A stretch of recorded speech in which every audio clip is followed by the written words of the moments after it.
Then we have today's most important story, and for the rest of the week, Africa's largest economies, GDP is now reading 0.55% in the positive territory when we finished negatively around 0.9% in the first quarter, and I'm hoping negative 2% for the entire 2016. So now we're stepping out of the muddy waters, but of course we're getting a lot of viewers making comments on social media, on Twitter to be precise, that some says, well, it's not hooray yet. A lot of work required to optimize production capacity on sectoral basis. Agriculture can be utilized. Ibrahim Kolawole, thanks for sending that in. A number of Nigerians agree that, yes, this looks like very good numbers, but still a lot of work to cheer.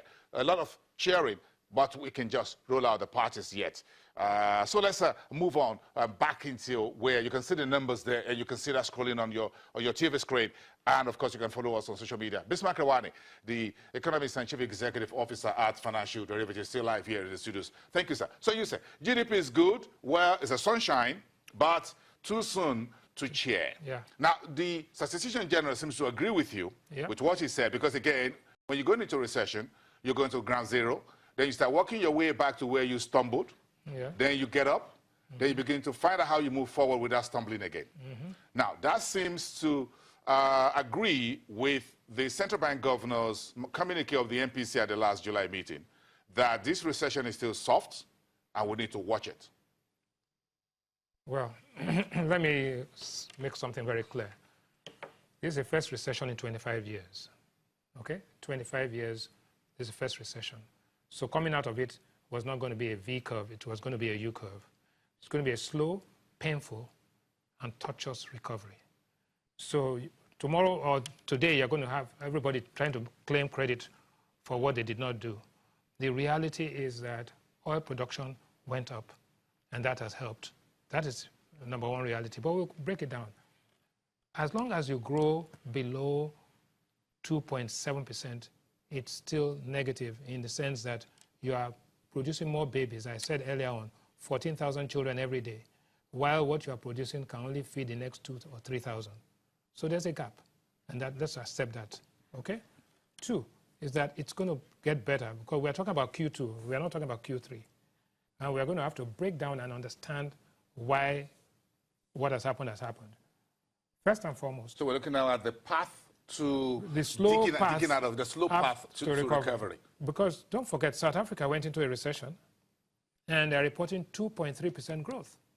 Today. So we have had 5 consecutive quarters of negative growth, and we're reporting 0.55. Good. And we say, why? And could it have been better? That's the first question. And we're going to come and take.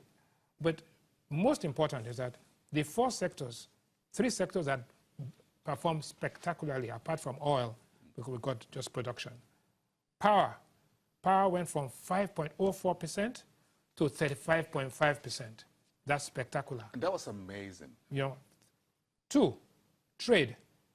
Trade went from minus 3.06 to minus 1.62, so more or less doubling output. Then financial services went from 0.67 to 10.45.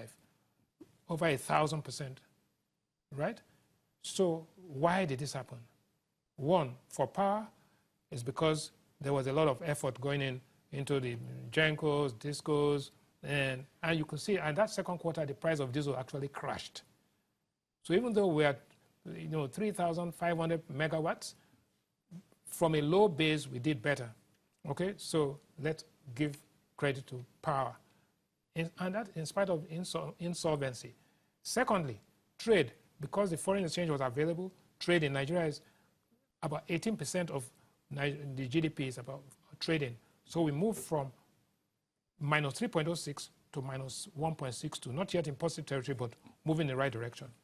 Then financial services. What did they do? Financial services actually took money from depositors and gave it to the government in treasury bills. So they just benefited from, because if you look at credit to the private sector, shrank, while credit to the public sector increased. So high interest rates have helped the financial service sector to grow. Now, let's go back to agric. Agric was down, manufacturing down, construction down, and real estate down. These sectors should have benefited from to some extent, Forex, and should have benefited from, these are victims of high interest rates. Real estate, it's expensive to carry real estate when interest rates are high. You will not be able to break even. Construction, suffering from that. Manufacturing, also slowed. And then agri, of course, benefited. So what it tells you basically is that it's time to actually begin to bring down interest rates. South Africa brought down the interest rates when they were in a recession, and that helped them go by 2.3%.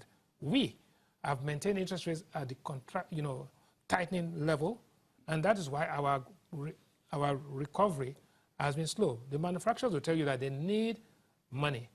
They need interest rates. And when I say interest rate, forget about the MPR. The MPR can be at 14%.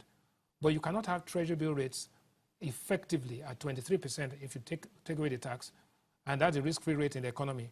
No other person can raise money. But if we look at the second quarter, yes, which is April to June, yes, this was a very, put it mildly, volatile period at the macroeconomic space, at the government side.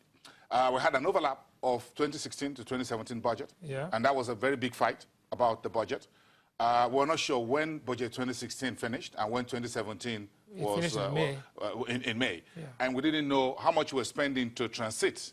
So it looks like between April and June, there were a bit of issues between the National Assembly and the executive. Period. It was a tough but period. Don't forget, that was when we had the investor export window, which the central bank In the third week of April. Third week of April. Yes. That has helped. That's also a defining variable. So let's credit to the central bank in terms of more liquidity in the foreign exchange market, more transparency, right? And brought it back from the destruction